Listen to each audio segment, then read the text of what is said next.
Hey guys, welcome to Logical Learning NCERT course 10th class में आप सभी स्टूडेंटों को मोस्ट वेलकम है। चलिए स्टार्ट करते हैं सवाल नंबर 6।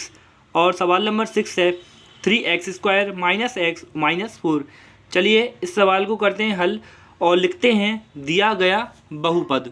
तो चलिए लिख लिया है दिया गया बहुपद 3x² - x - 4। अब इसके गुणनखंड तोड़ना है, तो चलिए थोड़ा सा रफ में लिख लीजिए 3x² -x - 4। सबसे पहले क्या करना है, पहली स्टेप गुणनखंड तोड़ने की, जो लास्ट वाली संख्या है उसका गुणा पहले वाली संख्या यानी x² गुणांक में गुणा कर लेना है।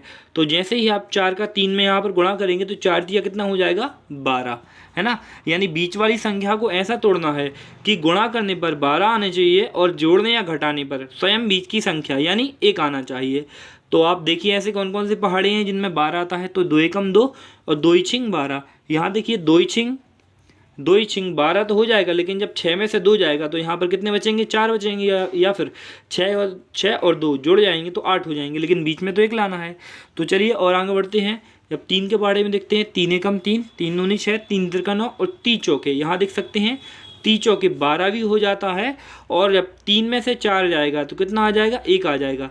लेकिन यहाँ पर लाना है माइनस, तो बड़ी संख्या काय की लेना पड़ेगी, माइनस की लेना पड़ेगी, यानी माइनस का 4 लेना पड़ेगा और प्लस का क्या लेना पड़ेगा, 3 लेना पड़ेगा, क्योंकि माइनस प्लस माइनस हो जाएगा। तो यहाँ पर 4 में से 3 जाएगा, 1 बचेगा, और यहाँ पर बड़ी संख्या माइनस की है तो माइनस का निशान आ जाएगा।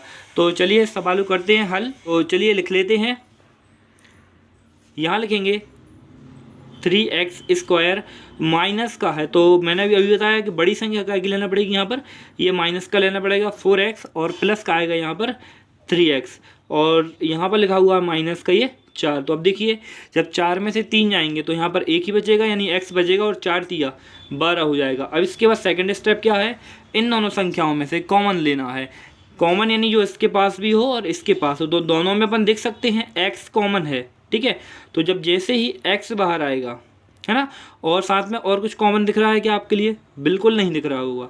तो जैसे ही x बाहर आएगा तो यहाँ पर देख सकते हैं क्या बचेगा, 3 बचेगा और x बचेगा, और एक और x कहाँ गया, तो यहाँ पर आप देख सकते हैं यहाँ पर x² यानी 2x है, तो 1x बाहर चला गया, तो यहाँ पर क्या बचेगा, मात्र 1x बचेगा, और माइनस, और ये देख सकते हैं x।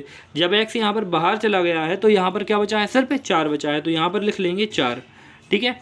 और अब इसके बाद आगे देखिए, चलिए आगे लिखते हैं, जब इन दोनों में से कुछ कॉमन ना आए, तो मैंने आपके लिए बताया था जब कुछ कॉमन नहीं आए तो वहाँ से क्या कॉमन आता है, 1 कॉमन आता है। तो यहाँ से जब 1 कॉमन आएगा तो बचेगा यहाँ पर 3x - 4 बचेगा, ठीक है। अब आप देख सकते हैं ये दोनों बिल्कुल सेम है, तो पूरे में से क्या कॉमन आ जाएगा, तो पूरे में से कॉमन आ जाएगा 3x - 4। तो चलिए लिख लेते हैं 3x - 4, और नया बन जाएगा x + 1, तो बना लेंगे x प्लस ये 1, नया बना लिया है गुणनखंड, ठीक है। और इसके बराबर, दोनों के बराबर जब 0 रखना है तो चलिए लिखते हैं 3x - 4 बराबर 0 और x + 1, इसके बराबर भी क्या रखेंगे, 0 रखेंगे। तो यहाँ से देख सकते हैं ये 3x यहीं रहेगा और ये माइनस का 4 जैसे ही पक्षांतर हो जाएगा तो माइनस की संख्या यहाँ पर प्लस में हो जाएगी, और जब इसका पक्षांतर करेंगे ये प्लस का 1 उस साइड एन का हो जाएगा, माइनस का 1 हो जाएगा।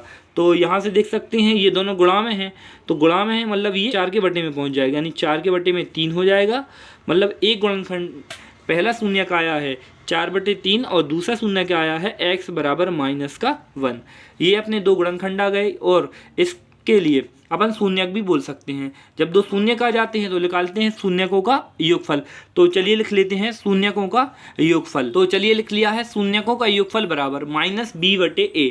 अब जो 2 शून्यक आए हैं उनका अपन योगफल करेंगे। तो पहला शून्यक आया है 4/3 और योगफल बोल रहे हैं, यानी बीच में प्लस लगेगा, और दूसरा आया है माइनस का 1, तो लिख लेते हैं -1, और बराबर होता है -b/a। तो इसके पहले वाली 4 वीडियो में मैं आपके लिए बता चुका हूं कि जो x² का गुणांक होता है वो हमेशा a का मान होता है, जो सिर्फ x का गुणांक होता है वो b का मान होता है, जो अचर पद होता है वो c का मान होता है। तो अपन देख सकते हैं ऊपर जो बहुपद दिया हुआ है, यहाँ पर a का मान 3 है और b का मान -1 है ना, और यहाँ पर अचर पद 4 है, यानी c का मान -4 है। तो चलिए यहाँ लिख लेते हैं v, ये माइनस वाला, और ये b का मान क्या है, -1 है। तो चलिए लिख लेते हैं -1, ये सूत्र वाला माइनस है, और b का मान -1 दिया हुआ था, और a का मान क्या है, 3 है। तो चलिए आगे करते हैं सॉल्व। यहाँ पर 4/3 और ये प्लस और ये माइनस क्या हो जाएगा, माइनस आएगा और माइनस का 1 बराबर, ये देखिए माइनस और माइनस क्या हो जाएगा, प्लस हो जाएगा, यानी 1/, यहाँ 3 आएगा। अब इसके बाद एलसीएम तो 3 ही आएगा और यहाँ पर 4 और माइनस 3 एकम कितना हो जाएगा, 3 और बराबर में क्या है 1/, ये 3 है। ठीक है, अब इसके हम करते हैं हल। जैसे ही 4 में से 3 जाएगा तो क्या बचेगा, 1 बचेगा। यहाँ पर आएगा 1/3 और बराबर भी क्या है 1/3। जब ये योगफल बराबर आ गया है यानी अपन समझ सकते हैं कि सवाल हमारा करेक्ट जा रहा है। ये योगफल हो गया। चलिए अब निकालते हैं शून्यकों का गुणनफल। तो चलिए लिख लिया है शून्यकों का गुणनफल बराबर C/A। तो अब इनका जो शून्य का आया था उनका गुणनफल बोल रहे हैं। तो पहला शून्य का आया था 4/3 और दूसरा शून्य का आया था -1। अब इनका गुणनफल बोल रहे हैं यानी बीच में निशान आएगा गुणा का और बराबर C/A। तो मैंने आपके लिए अभी बताया जो अचर पद होता है वो C का मान होता है, यानी अचर पद -4 था तो C का मान -4 हो जाएगा। और A का मान तो अभी अपन ने ऊपर रखा था 3 रखा था, तो यहाँ भी 3 कर देंगे। और यहाँ पर चलिए गुणा करते हैं। जब 4 का 1 में गुणा हो जाएगा तो 4 एकम 4 और प्लस माइनस माइनस और नीचे क्या है 3। और इसके आगे देखते हैं 4 एकम 4 और नीचे 3 का 3 आ जाएगा। और यहाँ पर देखिए -4 और बट्टे में क्या है 3, ये पहले से दिया हुआ है। यानी जो गुणनफल हैं वो अपने क्या आ चुके हैं, बराबर आ चुके हैं। जब दोनों बराबर आ जाते हैं तो अपन लिख सकते हैं अतः शून्यकों तथा गुणांकों के बीच संबंधित सत्यता की जांच सही है। तो चलिए लिख लेते हैं। चलिए लिख लिया है, अतः शून्यकों तथा गुणांकों के बीच संबंधित सत्यता की जांच सही है। और ये सवाल होता है कंप्लीट। तो आपको प्रश्न क्रमांक पहले के यदि पूरे सवाल बहुत ज़्यादा अच्छे से समझ में आ गए हैं या कोई प्रॉब्लम है तो प्लीज़ मुझे कमेंट करके बताएं। वीडियो देखने के लिए थैंक यू सो मच और आप चैनल को शेयर और सब्सक्राइब करना बिल्कुल ना भूलें। Thank you so much, keep watching.